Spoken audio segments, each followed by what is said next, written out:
वैसे शंकर जी ने हिमालय की दोनों पुत्रियों को स्वीकार किया।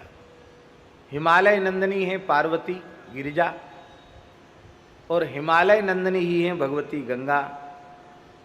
हिमालय से ही तो गंगा जी प्रकट होती हैं। तो हिमालय की एक पुत्री को तो मस्तक पर बिठाया और हिमालय की दूसरी पुत्री को गोद में बिठाया है। एक पुत्री को मस्तक पर क्यों बिठाया? इसलिए बिठाया क्योंकि वो भगवान के चरण कमल से उत्पन्न हुई हैं, भगवत चरणामृत स्वरूपा हैं, विष्णु पादोद्भवा हैं। और वैष्णव तो विष्णु पादोदक को मस्तक पर धारण करता ही है। अकाल मृत्युहरणम सर्वव्याधि विनाशनम विष्णो पादोदकम पीत्वा शिरसा धारयाम्यहम्, मस्तक पर धारण करता है। इस भाव से उन्होंने भगवती गंगा को अपनी जटाओं में विराजमान किया है, और पार्वती को भी इसी भाव से अंक में विराजमान किया है कि भक्त को हम विशेष आदर देते हैं। अब हमारे समान आसन पर ही होंगी तो विशेष आदर कहाँ हुआ? फिर तो समान भाव हो गया, हमारे भाव में अंतर आ गया। इसलिए स्वयं जिस व्याघ्र चर्म पर बैठे हैं और अपने से भी जंघा पर अपने अंक में बिठाया है, मानो अपने से भी उच्चासन भगवती जगदम्बा को प्रदान किया है। यस्यांके च विभाति, विभाति माने उनकी अंक में भगवती जगदम्बा पार्वती विशेष रूप में शोभायमान हो रही है। देवापगा मस्तके,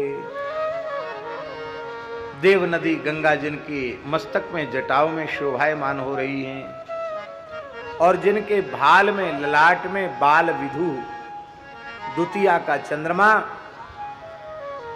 जिनकी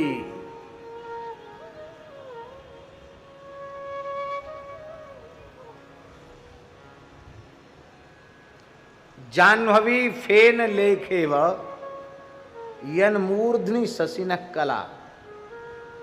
क्या? जाह्नवी फेन लेखेव यन मूर्धनि शशिनः कला। जब जल विशेष रूप में ऊपर से नीचे गिरता है या उच्छलित होता है तो पानी के भी मथने से उसमें फेन उत्पन्न हो जाता है।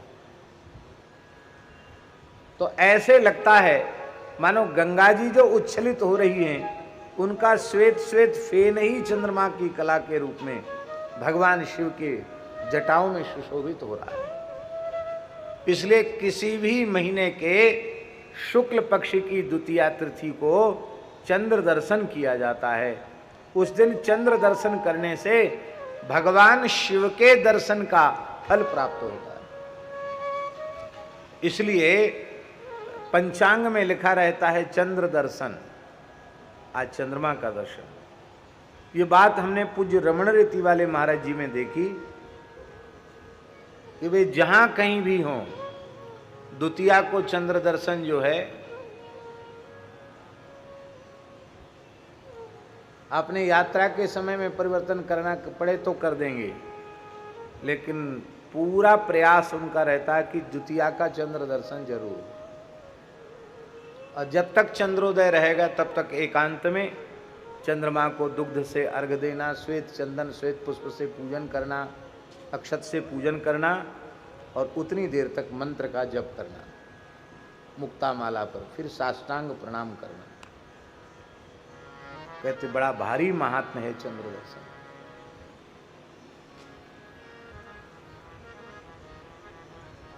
बालकांड में गोस्वामी जी ने कहा वंदे बोधमयम नित्यम गुरुम शंकर रूपिणम यमाश्रितो हि वक्रोपि चंद्रः सर्वत्र वंद्यते। द्वितीया का चंद्रमा सबसे कम है, एकदम सूक्ष्म टेढ़ा चंद्रमा है, लेकिन उनके ललाट में सुशोभित होने के कारण वह वक्र चंद्रमा द्वितीया का चंद्रमा भी सबके द्वारा वंदनीय हो जाता है। भगवान जिसे स्वीकार कर लेते हैं वो वंदनीय हो जाता है। गले च गरलम जिनके कंठ में गरल है, कालकूट नाम का विष जिनके कंठ में है। बड़ा सुंदर भाव है। मुख में विष नहीं है, मुख में तो राम नाम है, कथा कीर्तन है, मुख में विष नहीं है। हृदय में भी श्री ठाकुर जी विराजमान है, श्री जी विराजमान है। वृंदावन अयोध्या सब हृदय में भोले बाबा के बसे हुए हैं। विष कहाँ है?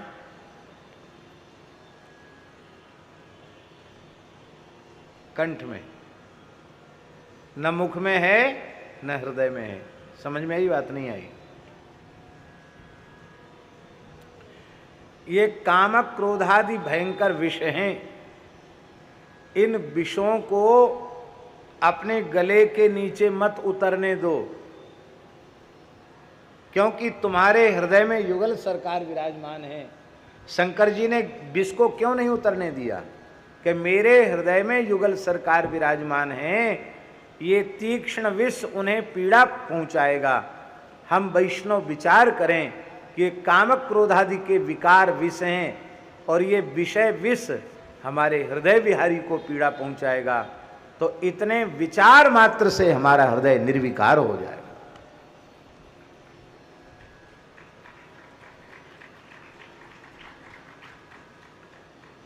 कंठ में भी रोक लिया, न मुख में आने दिया न हृदय में आने दिया, कंठ में रोक लिया।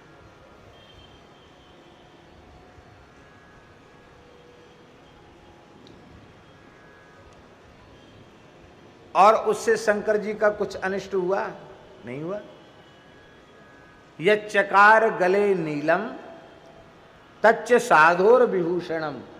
गले में जो नीला चिन्ह है वो भगवान शंकर के कंठ में ऐसे लगा मानो भगवान शिव ने कोई नील मणि अपने कंठ में धारण कर रखी हो। और भगवान का कुछ बिगड़ा तो नहीं, एक नाम और बढ़ गया, उनका नाम नीलकंठ हो गया। बोलो नीलकंठ भगवान की जय। ये कंठ में विष राम नाम की महिमा का द्योतक है। नाम प्रभाव जानि शिवनी को, कालकूट फल दीन अमीन को। यस्योर सिव्याल राट, जिनके वक्षस्थल पर शेष नांग विराजमान। व्याल राट माने भगवान शेष।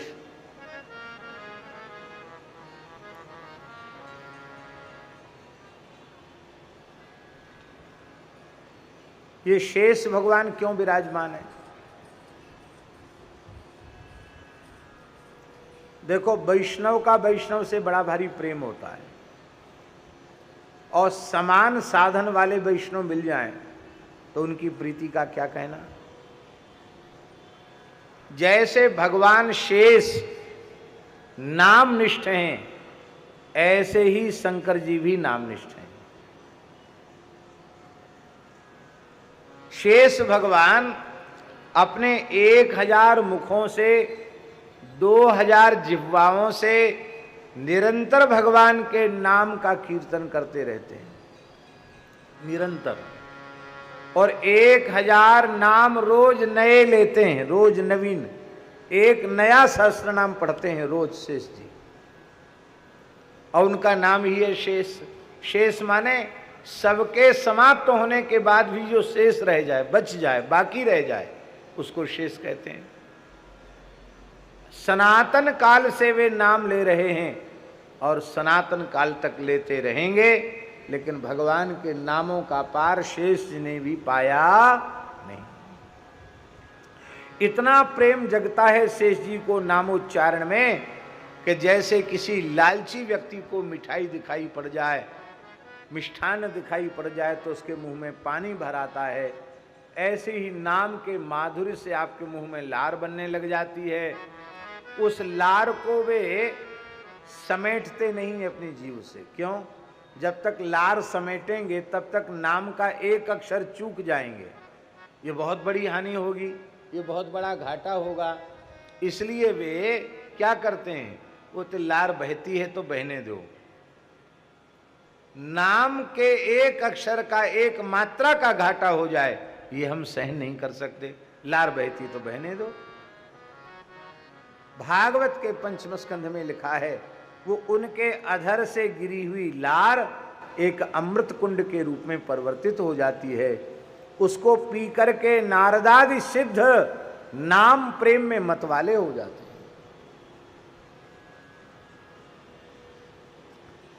अच्छा एक बात बताओ, शेष जी सर्पराट नागराज स्वरूप में, व्यालराट स्वरूप में, सर्प के मुख में विष होता कि अमृत?